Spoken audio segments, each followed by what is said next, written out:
Hello, good morning dear students. Welcome to my study channel preceptor Rohit. तो dear students, आज हम question number 7 पढ़ेंगे। इससे पीछे जो 6 क्वेश्चंस थे हमारी फर्स्ट एक्सरसाइज की, बाकी जो कंसेप्ट्स थे मीन के, जो 3 मेथड्स मैंने आप बच्चों को बताए थे, direct method, assumed mean method and step deviation method, साथ में जो भी एग्जांपल्स थी 3, तो वो मैंने अपने प्रीवियस लेक्चर्स में कवर कर ली हुई हैं, स्टैटिक्स यूनिट के जो प्रीवियस लेक्चर्स थे। तो डियर स्टूडेंट्स, जिन बच्चों ने वो लेक्चर नहीं देखे तो वो मेरे चैनल पे विजिट करके वहां पे प्लेलिस्ट का ऑप्शन क्लिक करके वहां पे आप स्टैटिक्स यूनिट फाइंड करके वहां से सारे के सारे लेक्चर्स एक साथ देख सकते हो। तो डियर स्टूडेंट्स, आज हम क्वेश्चन नंबर जो 7 पढ़ेंगे, तो उसमें क्या है, to find out the concentration of SO2 in the air in ppm। ppm क्या होता है, बच्चों ने पढ़ा होगा, ये होता है पार्ट्स पर million. Data was collected for 30 localities in a certain city and is presented below। कि एक certain city में जो 30 localities थी, तो वहां पे ये डाटा कलेक्ट किया गया कि हवा में SO2 की कितनी कंसंट्रेशन है। वो किसमें कंसंट्रेशन मेजर की, पार्ट्स पर मिलियन में। और ये पार्ट्स पर मिलियन में कंसंट्रेशन कब मेजर करते हैं, जब बहुत ही कम क्वांटिटी में कोई चीज हमने मेजर करनी हो। क्यों, हवा है, हवा में जो SO2 की क्वांटिटी होगी वो बहुत ही कम होगी पार्ट्स पर मिलियन के अकॉर्डिंग। लेकिन ये स्टूडेंट्स, ये पार्ट्स पर मिलियन में भी बहुत ही बड़ा एक पॉल्यूटेंट होता है, मतलब ये प्रदूषण फैलाता है हवा में। तो ये SO2 एक पॉल्यूटेंट है और इसकी वहां पे उन्होंने कंसंट्रेशन चेक की है अलग अलग सिटीज में, 30 लोकेलिटीज, एक सिटी के 30 लोकेलिटीज में। तो रेशन वो हमें दी है कि यहाँ पे कंसंट्रेशन 0.00 से लेके 0.004 तक है। तो वो 4 लोकेलिटीज हैं। जहां पे ये कंसंट्रेशन 0.04 से लेके 0.08 तक, वो 9 लोकेलिटीज हैं। सिमिलरली 0.08 से लेके 0.12 तक, वो भी 9 लोकेलिटीज हैं। 0.12 से लेके 0.16 तक, ये भी यहाँ पे 2 लोकेलिटीज हैं। और 0.16 से लेके 0.20 तक वो 4 लोकेलिटीज हैं। और 0.20 से लेके 0.24 तक जहां पे पोल्यूशन है वो वो कितनी है, 2 हमारे पास लोकेलिटीज है। इट मींस सबसे ज्यादा हाईएस्ट पोल्यूशन कितनी शहरों में है, मतलब वो 2 शहर है, जो 2 लोकेलिटीज है, वहां पे तो सबसे ज्यादा पोल्यूशन है, वो 0.20 से लेके 0.24 ppm तक है। और जो सबसे कम वाले हैं वो कितने हैं, 4 लोकेलिटीज हैं, 0.004 से लेके 0.00 से लेके 0.004 तक वहां पे पार्ट्स पर मिलियन में SO2 की कंसंट्रेशन है। तो स्टूडेंट्स, ये हमें जो डाटा दिया हुआ है, हमने क्या करना है, find the mean concentration of SO2 in the air. कि हमने अब ये लोकेलिटीज तो 30 दे दी हैं, लेकिन इन्हीं डाटा के अकॉर्डिंग हमने बताना है कि मीन कंसंट्रेशन कितनी होगी SO2 की हवा में। तो स्टूडेंट्स, वो मीन हम कैसे निकालेंगे, आप बच्चों को पता है, हम इस डाटा को टेबुलर फॉर्म में लिखते हैं और साथ में ये वाले आ जाते हैं हमारे पास क्लास इंटरवल्स। तो उसके बाद ये है हमारे पास फ्रीक्वेंसी। तो स्टूडेंट्स, ये हम क्लास इंटरवल्स लिखेंगे, फिर हम फ्रीक्वेंसी लिखेंगे। तो ये 2 चीजें हम लिखते हैं। तो यही हमने लिखा है, the given data can be represented in the form of table as below. तो हमने क्लास इंटरवल लिख लिए और साथ में फ्रीक्वेंसी लिख ली। जो हमें डाटा दिया था वो हमने टेबल में लिख लिया स्टूडेंट्स।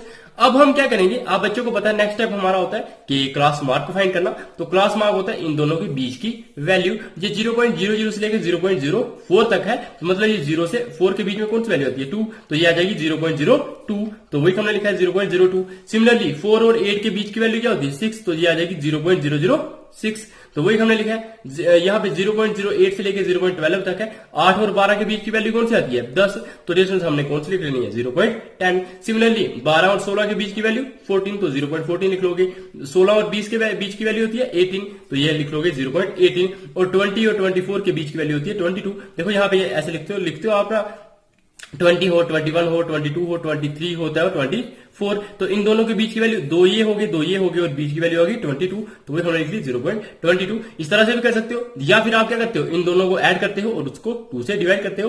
तो जैसे यहाँ पे 0.00 था, 0.004 था, तो इन दोनों को ऐड किया तो 0.04 ही बचेगा और उसको 2 से डिवाइड करोगे तो 0.02 आ जाएगा।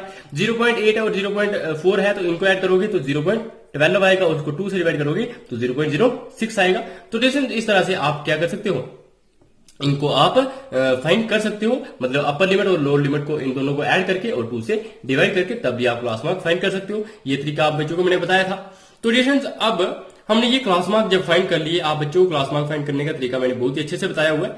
जब ये क्लास मार्क फाइंड कर दिए उसके बाद हमारा काम होता है कि हम ये देखते हैं क्लास मार्क्स की वैल्यू बहुत बड़ी बड़ी है या छोटी है। तो देखो यहाँ पे देखो ये तो पॉइंट्स में वैल्यू आ रही है, मतलब 1 से भी कम है, तो ये छोटी वैल्यूज है, तो हम यहाँ पे डायरेक्ट मेथड लगा सकते हैं। तो जब ये हमारे पास छोटी छोटी वैल्यू होती है तो हम ये क्या कर देते हैं, एक्स आई की मल्टीप्लाई कर देते हैं किसके साथ, एफ आई के साथ, मतलब फ्रीक्वेंसी और क्लास मार्क की वैल्यू की मल्टीप्लाई करते हैं। तो ये हम निकाल देते हैं एफ आई एक्स आई, क्योंकि जो एफ आई एक्स आई यहाँ पे डायरेक्ट मेथड में हमारा फॉर्मूला होता है summation of F I X I का समेशन ऑफ एफ आई, इसका मतलब हमें एफ आई एक्स आई निकालना पड़ा, तो हमने एफ आई और एक्स आई की मल्टीप्लाई करनी है। 4 इंटू 0.02 करेंगे तो ये हमारे पास आ जाएगा 0.08। सिमिलरली 9 की मल्टीप्लाई करेंगे 0.06 के साथ, तो 9 6 या 54, तो 4 और 5 कैरी आता है तो यहाँ पे 5 आ जाएगा 0.54।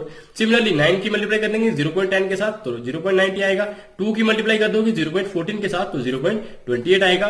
4 की मल्टीप्लाई कर दोगे 0.18 के साथ तो 0.72 आएगा, और 2 की मल्टीप्लाई कर दोगे 0.22 के साथ तो 0.44 आ जाएगा। तो इस तरह से हमने ये सारे के सारे F I X I find कर दिए। अब डिस्टेंस हमारा काम होता है कि इनको ऐड करना। तो डिस्टेंस जब हमने इनको ऐड किया तो देखो 8 और 4 12, 12 और 8 20, 20 और 2 22, 22 और 4 26, तो 6 2 कैरी, 5 और 2 7, 7 और 9 16, 16 और 2 18, 18 और 7 25, 25 और 9 24 और 5 24 और 25 और 4 29, तो 9 2 कैरी। तो डिस्टेंस जब 2 कैरी आ गया तो वही लिखा है हमने, ये 0 है सारे, तो 0 के साथ 2 ऐड किया तो 2.96 आ जाएगा। तो हमने इसको ऐड कर दिया। उसके बाद यहाँ पे क्या था, इन फ्रीक्वेंसीज को भी ऐड करना है। तो 4 और 9 होता है 13, 13 और 9 होता है 13 और 9 22 हो जाएगा, 22 और 2 हो जाएगा 24, 24 और 4 हो जाएगा 28 और 2 30। तो डिस्टेंस यहाँ पे आ जाएगा 30। तो डिस्टेंस इस तरह से हमने ये फ्रीक्वेंसी भी फाइंड कर दी, ये वैल्यू 30 मिल गई, और जो एफ आई एक्स आई की वैल्यू हमें 2.96 मिल गई। अब डिस्टेंस हम क्या करेंगे, हम मीन का फॉर्मूला लगा देंगे, और आप बच्चों को डायरेक्ट मीन फाइंड करने का मेथड आप बच्चों को आता ही है। तो डायरेक्ट मेथड में जो मीन होता है उसको हम लिखते हैं summation of F I X I upon summation of F I. तो जैसे ये वैल्यू हमें किसके बराबर मिली, 2.96 के बराबर, और समेशन ऑफ एफ आई मतलब हमने फ्रीक्वेंसीज को ऐड किया तो वो हमें मिला 30। तो जैसे जब इन दोनों को हम डिवाइड करते हैं तो ये हमें मिलती है 0.099। तो जैसे ये डिवाइड तो आप कर ही सकते हो, 3 से डिवाइड करोगे तो इस तरह से भी आप इसको लिख सकते हो। 2.96 है तो पॉइंट हटाओगे तो क्या आएगा 296 अपॉन 100, और साथ में यहाँ पे क्या है 30 है, तो ये क्या लिखोगे 296 को आपने किससे डिवाइड करना है 3000 से। तो जैसे 296 को 300 से डिवाइड करोगे तो आपके पास आ जाएगा 0.099। तो जैसे ये हमारे पास आ जाएगी कंसेंट्रेशन, जो मीन कंसेंट्रेशन है SO2 की हवा में वो कितनी है 0.009 पार्ट्स पर मिलियन, क्योंकि हमने कंसेंट्रेशन किस में ली है, पार्ट्स पर मिलियन में ही ली है, तो वही हमने लिख लिया यहाँ पे ppm। तो जैसे इस तरह से आप बच्चों को ये समझ आ गया होगा। अब हम देखते हैं अपना क्वेश्चन नंबर 8। तो जैसे क्वेश्चन नंबर 8 में हमारे पास क्या है, A class teacher has the following absentee record of 40 students of a class for a whole term. Find the mean number of the days a student was absent. कि जो class teacher के पास किसका record है, absentee record के, जो बच्चे absent हैं किसके 40 स्टूडेंट्स का रिकॉर्ड है of a class for the whole term के, मतलब पूरे सेशन में वो जो 40 स्टूडेंट्स के जो एब्सेंट है वहां का उनका रिकॉर्ड लिया हुआ है। तो जैसे find the mean number of days a student was absent, हमने बताना है कि मीन नंबर ऑफ डे क्या होगा, मतलब मीन उनका फाइंड करना है कि मीन नंबर ऑफ डेज जिसमें स्टूडेंट क्या हो, एब्सेंट हो। तो जैसे यहाँ पे देखो नंबर ऑफ डेज के बच्चे जो 0 से लेके 6 दिन तक मतलब एब्सेंट थे, तो वो कितने बच्चे हैं 11 स्टूडेंट्स हैं। जो बच्चे 6 से लेके 10 डेज एब्सेंट थे तो वो 10 बच्चे हैं।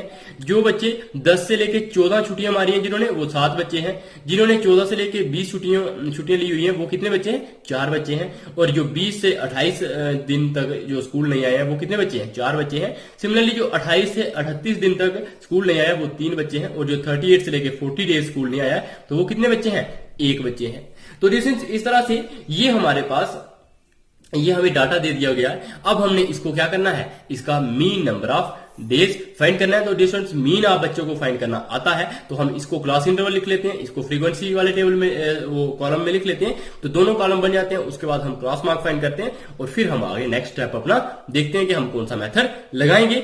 तो ये फ्रेंड्स आई होप आप बच्चों को लेक्चर पसंद आ रहा होगा। तो फ्रेंड्स जब भी आप लेक्चर्स देखते हो तो प्लीज एंड तक उन्हें जरूर देखा करिए ताकि आप बच्चों को कोई भी लेक्चर अच्छे से समझ आ जाए। उसके बाद ये स्टूडेंट्स अगर लेक्चर पसंद आता है तो लाइक करना बिल्कुल भी ना भूलिएगा। और साथ में बाकी जितने भी क्लासमेट्स हैं उनके साथ भी इन लेक्चर्स को जरूर शेयर कीजिए। बाकी जो भी फ्रेंड्स होगा, जो भी फ्रेंड सर्कल में जो रिलेशन में कोई भी स्टूडेंट पढ़ रहा है उसके साथ ये चैनल जरूर शेयर कीजिए, क्योंकि डियर स्टूडेंट ये चैनल आप बच्चों के लिए बहुत ही हेल्पफुल रहेगा, चाहे स्टूडेंट 9th का हो, 10th का हो, 11th का हो या 12th का हो। तो किसी भी क्लास का 12th तक आप उस बच्चे को ये चैनल का लिंक शेयर कर सकते हो। डियर स्टूडेंट्स, अगर चैनल पे नए हो तो प्लीज सब्सक्राइब बटन और जो बेल आइकन होता है उस पर जरूर क्लिक कर दें। तो ये मेरा चैनल है यूट्यूब पे, प्रिसेप्टर रोहित। तो डियर स्टूडेंट्स, आप किसी भी सर्च इंजन पे जब सर्च करोगे, चाहे गूगल पे करो, चाहे क्रोम पे करो, चाहे यूट्यूब पे करो, प्रिसेप्टर रोहित लिखोगे तो आपको ये चैनल सबसे पहले नंबर पे मिल जाएगा और वहां पे आप विजिट करके सब्सक्राइब बटन क्लिक कर सकते हैं। तो डियर स्टूडेंट्स, करते हैं हम 8th क्वेश्चन का सोल्यूशन।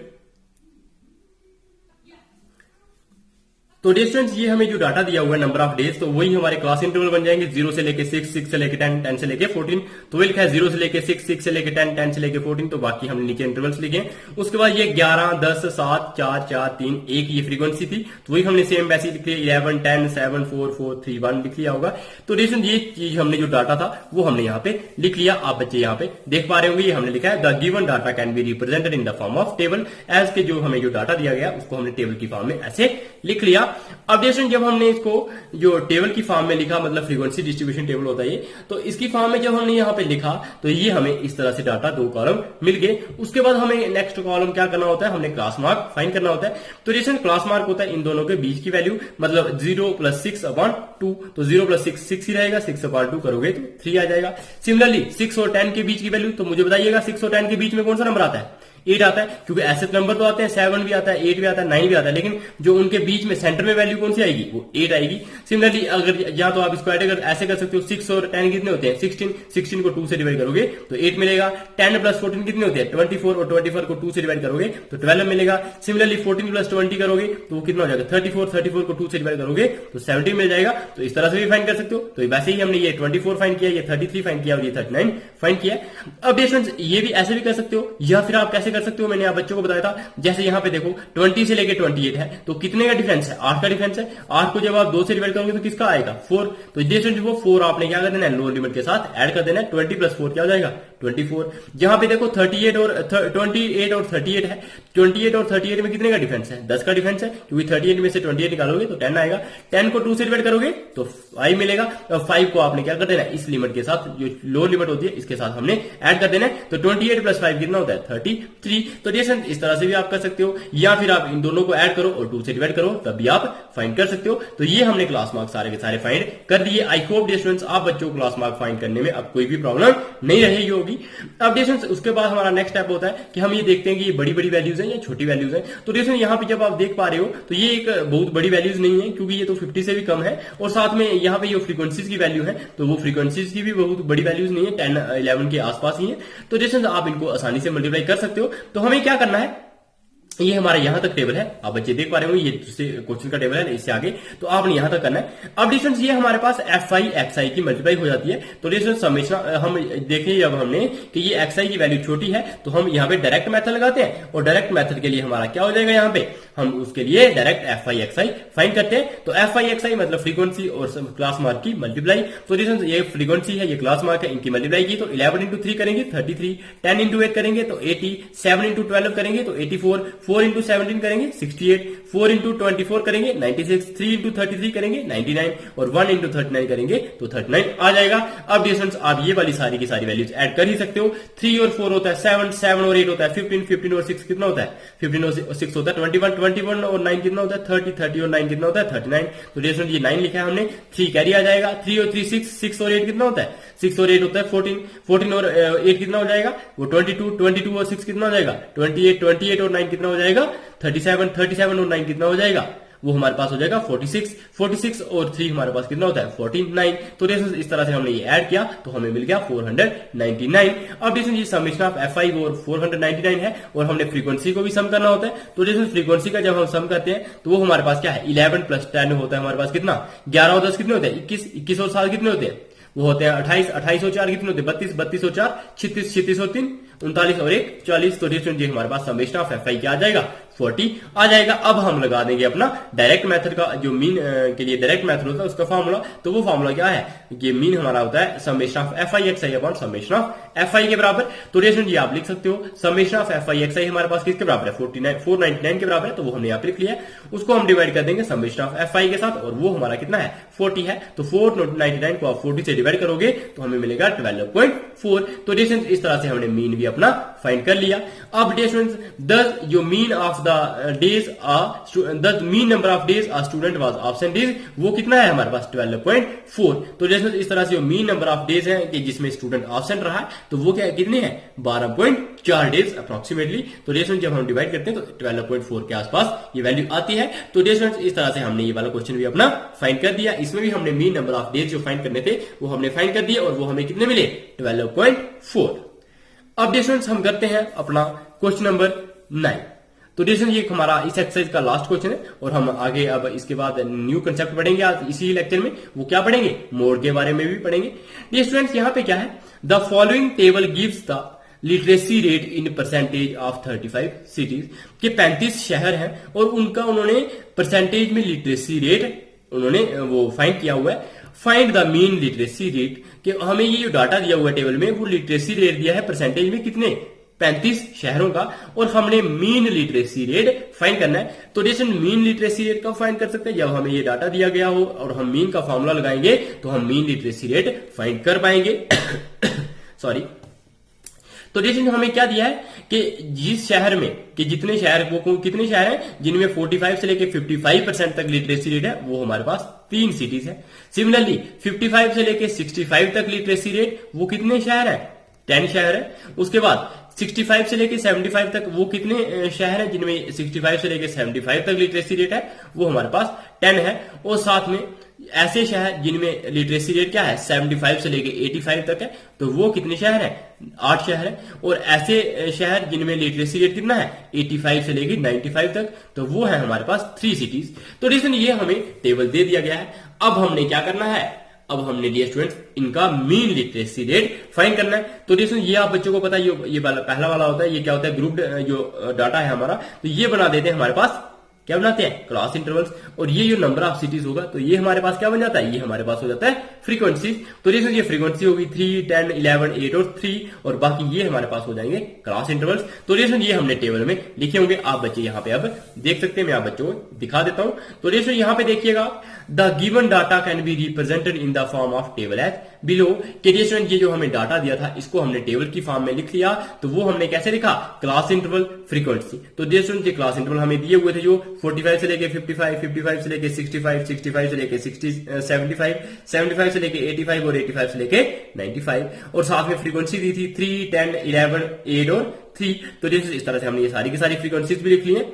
अब जैसे हमने क्या करना है, क्लास मार्क फाइंड करना होता है। नेक्स्ट स्टेप हमारा काम ही ये होता है इन क्वेश्चन में कि हमने क्लास मार्क फाइंड करना है। तो जैसे क्लास मार्क फाइंड करते हैं इन दोनों के बीच की वैल्यू। तो मुझे बताइएगा 45 और 55 के बीच में कितने का डिफरेंस है 10 का, क्योंकि 45 में 10 ऐड करोगे तभी 55 मिलेगा। तो इसका मतलब 10 का डिफरेंस है। तो 10 को आप 2 से डिवाइड कर दोगे तो क्या आएगा 5। तो जैसे 5 को आपने क्या कर देना है, छोटी वाली वैल्यू के साथ ऐड कर देना है। तो 45 प्लस 5 क्या आ जाएगा 50। तो जैसे इस तरह से हमने 50 लिख लिया है। सिमिलरली 55 और 65 के बीच में भी डिफरेंस कितना है 10 का ही है, और 10 को 2 से डिवाइड करते हो तो 5 आता है। तो 5 को आपने 55 के साथ ऐड कर देना तो 60 मिलेगा। तो जैसे इस तरह से भी आप कर सकते थे, या फिर आप क्या कर सकते हो, इन दोनों वैल्यूज को 45 और 55 को ऐड करो तो कितनी वैल्यू आती है 100, और 100 को 2 से डिवाइड करो तो 50 मिलता है। सिमिलरली 55 और 65 को ऐड करो तो कितना होता है, वो हमारे पास 120 होता है, और उसको 2 से डिवाइड करो तो 60 आ जाएगा। सिमिलरली ये हमारे पास 65 और 75 इनको ऐड करो और 2 से डिवाइड करो तो हमें मिल जाएगा 70। स्टूडेंट्स इसी तरह से, या फिर आप क्या कर सकते हो, मैंने आप बच्चों को ये सारे के सारे मेथड बताए हुए हैं। अगर 75 और 85 के बीच की वैल्यू देखो तो आप जब 75 से काउंट करोगे 85 तक तो सेंटर वाली वैल्यू कौन सी आएगी आपकी, वो आएगी हमारे पास 80। तो वैसे भी कर सकते हो। या फिर आप बच्चों को मैंने बता दिया, जब आपने 1 निकाल दिया उसके बाद आपने देखना है कि इनमें डिफरेंस कितने कितने का, तो वो आप ऐड कर सकते हो। अगर हमारे पास क्लास इंटरवल में जो क्लास साइज होगा वो सारों में अगर सेम होगा, मतलब सारों में डिफरेंस सेम होगा, जैसे यहाँ पे 10-10 का डिफरेंस है अपर लिमिट और लोअर लिमिट में सारे के सारे इंटरवल्स में, तो आप यहाँ पे 10-10 ऐड कर सकते हो। 50 + 10 60, 60 + 10 70, 70 + 10 80, 80 + 10 90। तो इस तरह से हमने क्लास मार्क फाइंड कर दिया। अब डियर स्टूडेंट्स जब क्लास मार्क हमने फाइंड कर दिया तो अब इसके बाद हम देखते हैं कि क्लास मार्क की वैल्यू छोटी है या बड़ी है। तो डियर यहाँ पे देखो क्लास मार्क्स की वैल्यू तो बड़ी बड़ी आ रही है, 50 है, 60 है, 70 है, 80 है, 90 है, और क्लास जो फ्रीक्वेंसी है तो यहाँ पे भी 10 की वैल्यू है, 11 की वैल्यू है। तो हम क्या कर सकते हैं, जो क्लास मार्क है, क्लास मार्क को हम छोटा करने के लिए हम एज्यूम्ड मीन ले लेते हैं। तो जिसमें जो एज्यूम्ड मीन होता है, तो एज्यूम्ड मीन जब हम लेते हैं तो वो किस किस मामले में यूज होता है, वो हमारे पास यूज होता है एज्यूम्ड मीन मेथड में या फिर स्टेप डेविएशन मेथड में। तो सबसे पहले हम देखते हैं कि हम किसको एज्यूम्ड मीन माने। तो जो एज्यूम्ड मीन हम मानते हैं, ये जो क्लास मार्क की वैल्यू होती है, इनकी सेंटर वाली वैल्यू, ये पहली है, ये दूसरी है, ये तीसरी है, चौथी है और पांचवी है। तो इसका मतलब इनके बीच की वैल्यू कौन सी आ रही है, 70 आ रही है। तो 70 को हमने एज्यूम्ड मीन मान लिया, तो ये हमने लिख लिया ए, और यहां पे भी आप बच्चों को दिखाई दे रहा होगा हमने ए ले लिया है 70। तो जब 70 ले लिया मतलब xi माइनस ए फाइंड करना होता है, जिसको हम डिफरेंस बोलते हैं डी। तो ये स्टूडेंट्स क्या होता है डी हमारे पास कि xi को हमने xi में से हमने a को माइनस कर देना है, और a हमारे पास क्या है 70, मतलब हमने 50 में से 70 को माइनस करना है तो -20 मिलेगा, 60 में से 70 को माइनस करना है तो -10 मिलेगा, 70 में से 17 को माइनस करेंगे, 70 में से 70 को माइनस करेंगे तो 0 मिलेगा, 80 में से 70 को माइनस करोगे 10 मिलेगा, और 90 में से 70 को माइनस करोगे तो 20 मिल जाएगा। तो डिस्टेंस इस तरह से हमने ये सारे के सारे डिफरेंस फाइंड कर दिए, तो हमें मिल गए -20, -10, 0, 10 और 20।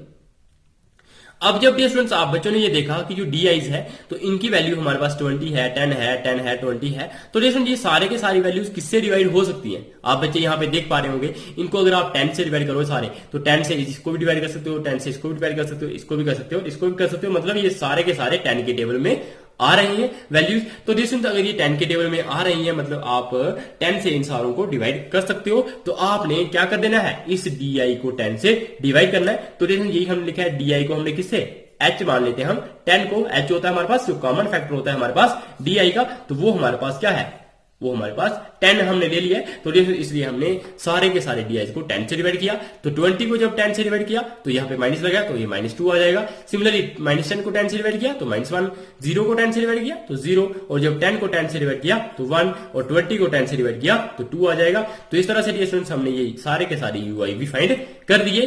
तो डियर स्टूडेंट जब हमने सारे के सारे यूआई फाइंड कर दिए, ये हमारे पास कौन सा मेथड हो गया, ये हमारे पास मेथड अब आ गया यूआई वाला मेथड कौन सा होता है, स्टेप डेविएशन मेथड। तो अब हमने इसमें कौन सा लगा दिया मेथड, स्टेप डेविएशन मेथड। तो स्टेप डेविएशन मेथड के लिए हम किस किस की मल्टीप्लाई करते हैं, यूआई की और एफ आई की। तो जैसे यूआई और एफ आई की मल्टीप्लाई करें जब, तो वो होता है हमारे पास स्टेप डेविएशन मेथड। अगर हम एक्स आई और एफ आई की मल्टीप्लाई करते हैं तो वो होता है डायरेक्ट मेथड। अगर हम डी आई और एफ आई की मल्टीप्लाई करें तो वो होता है हमारे पास एज्यूम्ड मीन मेथड। लेकिन हम यहाँ पे किसकी मल्टीप्लाई करें, एफ आई और यूआई की, तो वो हमारे पास होता है स्टेप डेविएशन मेथड। तो जैसे ये हमारे पास यूआई है, ये हमारे पास एफ आई है, तो इनकी मल्टीप्लाई करेंगे तो 3 इंटू -2 करेंगे तो -6, 10 इंटू -1 करेंगे तो -10, सिमिलरली 11 इंटू 0 करेंगे तो 0, 8 इंटू 1 करेंगे तो 8 मिलेगा, 3 इंटू 2 करेंगे तो 6 मिलेगा। अब आप इन सारी वैल्यूज को क्या करते हो, ऐड करते हो। जैसे summation of F I X I करते थे वैसे ही यहाँ पे summation of F I U I कर दोगे। तो जब हमने इनको ऐड किया तो ये -6 है, ये -10 है, तो ये क्या बन जाएगा -16, और यहाँ पे है हमारे पास 0, और यहाँ पे 8 और 6 कितना होता है 14। तो -16 प्लस 14 किसके बराबर आएगा, -2 के बराबर। तो देखिए इस तरह से summation of F I U I हमारे पास -2 के बराबर आ गया। और जो फ्रीक्वेंसी है, फ्रीक्वेंसीज को ऐड किया तो वो हमें 35 मिल गई। 3 + 10 होता है 13, 13 और 11 कितना होता है, 13 और 11 हमारे पास होता है 24, 24 और 8 कितना होता है हमारे पास 32। तो डेशन 32 और 3 कितना होता है 35। तो डेशन इस तरह से हमने जो एफ आई का समेशन देखा वो 35 मिल गया, और जो एफ आई यू आई का समेशन देखा वो हमें -2 मिला। अब डेशन हम क्या कर सकते हैं, जो फॉर्मूला होता है हमारे पास स्टेप डेविएशन मेथड का, तो वो हम लगा सकते हैं। तो जो मीन है उसका फॉर्मूला हमारे पास क्या होता है, A plus H into summation of F I U I upon summation of F I. तो ये फॉर्मूला होता है हमारे पास किसका, जो step deviation method of finding the mean, के मीन को फाइंड करने के लिए जो स्टेप डेविएशन मेथड होता है उसका ये फॉर्मूला होता है। तो ए हमारे पास होता है अज्यूम्ड मीन, और वो हमें लिया 70, तो वो यहां पे लिख लिया। एच होता है हमारे पास जो कॉमन फैक्टर, वो हमने कितना लिया है 10, तो ये हमने यहाँ पे 10 लिख लिया है। ये स्टूडेंट जब यही एच किसके बराबर हो, क्लास साइज के बराबर हो, मतलब अपर लिमिट और लोअर लिमिट के बीच का डिफरेंस। तो यहाँ पे जो ये टेबल देख रहे हो आप, तो इस टेबल में भी अपर लिमिट और लोअर लिमिट का डिफरेंस भी क्या है 10 ही है। तो इसका मतलब ये एच हमारे पास क्लास साइज भी हो सकता है, और यहाँ फिर हमारा कोई कॉमन फैक्टर भी हो सकता है। उसके बाद ये summation of F I U I हमारे पास -2 आया, तो वो -2 लिख लिया। उसके बाद जो समेशन ऑफ एफ आई आया वो हमारे पास 35 आया, तो वो हमने इसकी जगह पे 35 लिख लिया। अब देखिए जब हमने ये 35 लिख दिया तो आप बच्चे यहाँ पे क्या कर सकते हो, यहाँ पे इसको सॉल्व करोगे 70 प्लस 10 इंटू -2 करोगे, 10 को -2 से मल्टीप्लाई करोगे तो -20 आएगा, तो वही लिखा है -20 अपॉन 35। अब डिस्टेंस जब 20 को 35 से डिवाइड करोगे तो वो आएगा 0.57। ये आप कैलकुलेटर पे भी कर सकते हो और ऐसे भी आप 20 को मतलब इस तरह से डिवाइड करो 20 और यहाँ पे 35 लिखोगे तो आपकी यहाँ पे वैल्यू आ जाएगी 50.57। डिवाइड करना तो आप बच्चों को आता ही होगा। तो डिस्टेंस इस तरह से ये वैल्यू आ गई 0.57। तो अब 70 में से आप माइनस कर दोगे 0.57 तो वैल्यू हमें मिलेगी 69.43। तो डिस्टेंस इस तरह से जो मीन लिटरेसी रेट है वो हमारे पास कितना आ गया 69.43%। क्योंकि जो लिटरेसी रेट था वो हमें किस परसेंटेज वो हमें किस में दिया गया था, परसेंटेज में दिया गया था। तो हमने लास्ट में लिख लिया कि जो मीन लिटरेसी रेट है हमारा उन सिटीज का जो 35 सिटीज है तो उनका जो मीन लिटरेसी रेट है वो हमारे पास 69.43% आ चुका है। तो आई होप आप बच्चों को ये लेक्चर पसंद आया होगा। और अब हम पढ़ेंगे अपना नेक्स्ट, वो क्या है मोड ऑफ द डाटा। जो डाटा दिया गया होगा हमने उसका मोड फाइंड करना आप बच्चों को आज सिखाएंगे। तो distance mode of grouped data, इसके बारे में अब हम पढ़ेंगे। तो mode is that value among the observations which occurs the most often. Dear students, आप बच्चों ने 9th क्लास में स्टैटिक्स यूनिट पढ़ा था, वहां पे भी आप बच्चों ने मीड, मोड और मीडियन पढ़ा होता है। तो डियर स्टूडेंट्स, वहां पे तो आप अनग्रुप्ड डाटा पढ़ते हो, मतलब वहां पे क्लास इंटरवल्स वाला आप डाटा नहीं पढ़ते हो। लेकिन यहाँ पे वो भी अगर कोई ऑब्जर्वेशंस होती तो अगर आप वहां पे जैसे अगर आपने शायद थर्ड एक्सरसाइज थी वो आप बच्चों ने देखी होगी तो पहला दूसरा कुछ क्वेश्चन थे वहां पे, तो आपको डायरेक्ट पूछा होता कि भाई हमें बताइए कि इस डाटा में ये जो ऑब्जर्वेशन हमें दी है तो इसका मीन फाइंड करके बताइए। तो डियर आप मीन कैसे मोड फाइंड करके बताइए। तो मोड देखते थे आप कि कौन सी वैल्यू जो ज्यादा बार रिपीट हो रही हो सॉरी।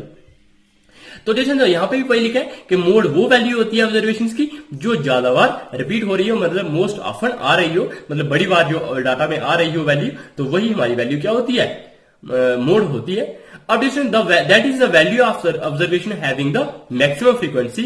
तो या मतलब हम इसको बोल सकते हैं कि ऐसी वैल्यू ऑब्जर्वेशन की जो ऑब्जर्वेशन क्या हो, जिसकी ऑब्जर्वेशन की फ्रीक्वेंसी क्या हो, सबसे ज्यादा हो। फ्रीक्वेंसी का मतलब वही होता है कि जो चीज ज्यादा बार आए तो उसको हम क्या बोलते हैं, उसकी फ्रीक्वेंसी ज्यादा होती है। तो इसका मतलब जिसकी फ्रीक्वेंसी ज्यादा होगी तो वही ऑब्जर्वेशन हमारी क्या होगी, मोड होगी। तो देखिए इसके बाद हमारे पास है it is possible that more than one values may have the same maximum frequency then the data is said to be multimodal. अब देखिए हम जब टेबल लेते हैं तो सपोज हमारे पास यहाँ पे 4 है, यहाँ पे 6 है, यहाँ पे 7 है और 4 हमारे पास कितनी बार रिपीट हो रहा है, 3 बार आ रहा है।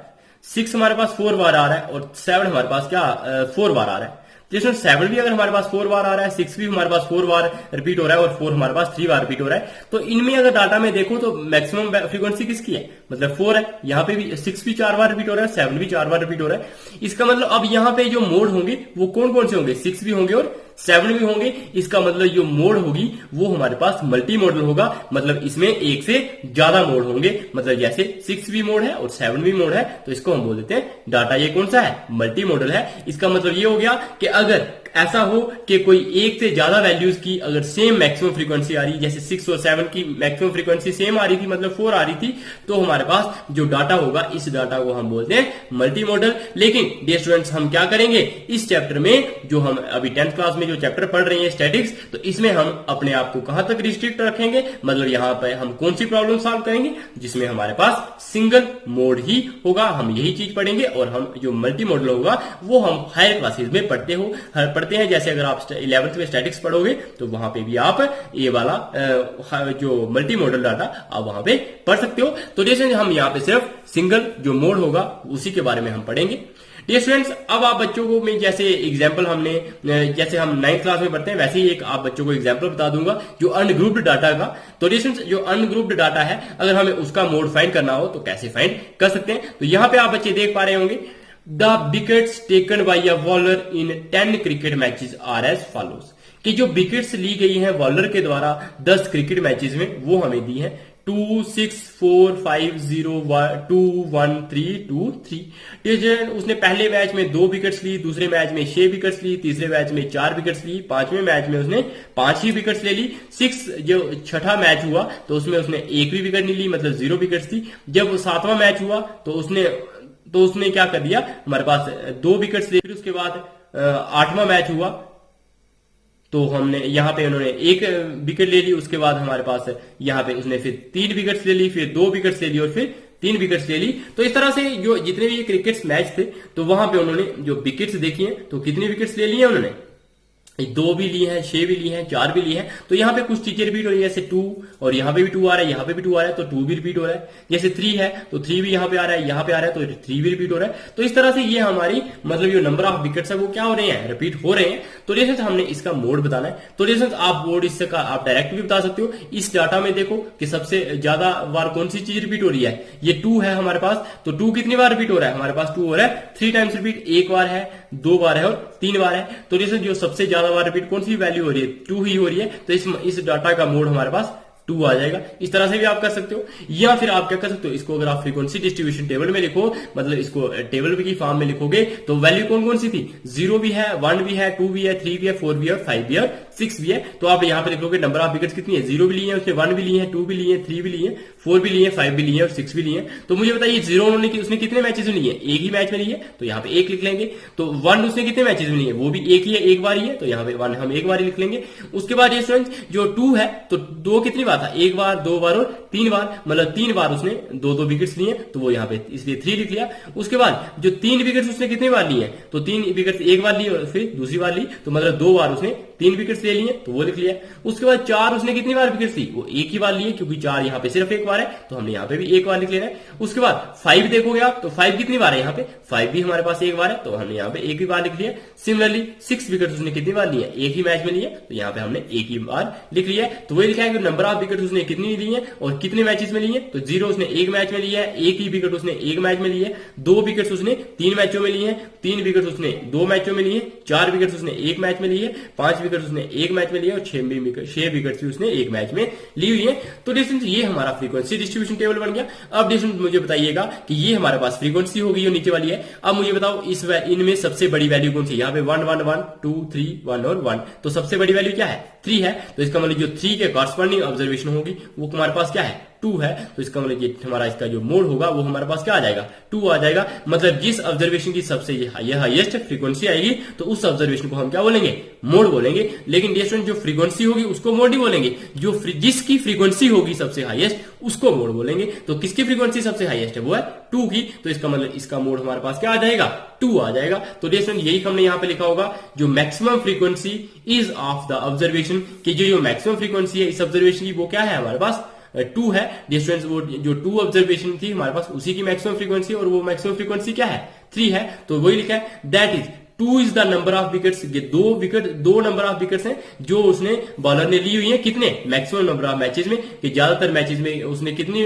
जो विकेट्स लिए हैं वो कितने लिए हैं, 2 लिए हैं। मतलब वो कितने मैचेस में लिए हैं, 3 मैचेस में उसने 2 विकेट्स लिए हैं। इसका मतलब जो 2 था, 2 विकेट था, उनकी फ्रीक्वेंसी कितनी बार रही, 3 बार रही, मतलब हाईएस्ट फ्रीक्वेंसी 3 रही। और किसकी फ्रीक्वेंसी थी वो, 2 विकेट्स की। तो इसका मतलब हमारे पास हमने क्या लिख लेना है, 2 लिख लेना है अपना मोड। तो इस तरह से आप बच्चों को पता चल गया होगा, मोड वो वैल्यू होती है ऑब्जर्वेशन की जिसके कॉरस्पॉन्डिंग सबसे ज्यादा फ्रीक्वेंसी होती है। मतलब सबसे पहले आप बच्चों ने फ्रीक्वेंसी डिस्ट्रीब्यूशन में सबसे बड़ी फ्रीक्वेंसी देखनी है। जब आपने फ्रीक्वेंसी देख ली तो आपने उस फ्रीक्वेंसी को मोड नहीं लिखना, आपने जिस वैल्यू की वो फ्रीक्वेंसी है उसको मोड लिखना है। जैसे यहाँ पे फ्रीक्वेंसी सबसे हाईएस्ट क्या थी, 3 थी, और लेकिन वो किसकी फ्रीक्वेंसी सबसे ज्यादा थी, वो थी 2 की। तो इसलिए मोड हमारे पास क्या आ गया, 2 आ गया। तो आई होप आप बच्चों को समझ आ गया होगा। और मोड को अगर आप सिंपल भाषा में देखो तो मोड क्या चीज है, मोड वो चीज है जो सबसे ज्यादा बार रिपीट होती है, तो उसी को हम क्या बोलते हैं, मोड बोलते हैं। मतलब ऐसी ऑब्जर्वेशन जो ज्यादा बार रिपीट हो रही है, मतलब जिसकी फ्रीक्वेंसी सबसे ज्यादा है, तो उसी को हम मोड बोलते हैं, उसी ऑब्जर्वेशन की वैल्यू को। तो इस तरह से आप बच्चों को जो मोड का कंसेप्ट अच्छे से समझ आ गया होगा। और हम नेक्स्ट लेक्चर में पढ़ेंगे mode of the grouped data, के अगर हमारे पास जैसे अभी हमने पिछली एक्सरसाइज में क्वेश्चंस किए ग्रुप्ड वाले, जिसमें हमारे पास क्लास इंटरवल्स थे, तो अगर हमारे पास इस तरह का डाटा हो तो हम किस तरह से मोड फाइंड कर सकते हैं, वहां पे हम कैसे मोड फाइंड करना आप बच्चों को फाइंड करेंगे, वो चीज आप बच्चों को हम अपने नेक्स्ट लेक्चर्स में सिखाएंगे। तो स्टूडेंट्स अगर आप बच्चों को लेक्चर पसंद आता है तो स्टूडेंट्स लाइक बटन जरूर क्लिक कीजिएगा, साथ में जितने भी क्लासमेट्स हैं उनके साथ इन लेक्चर्स को जरूर शेयर कीजिए ताकि वो बच्चे भी इन लेक्चर्स का फायदा उठा सकें। Bye bye, take care and stay tuned.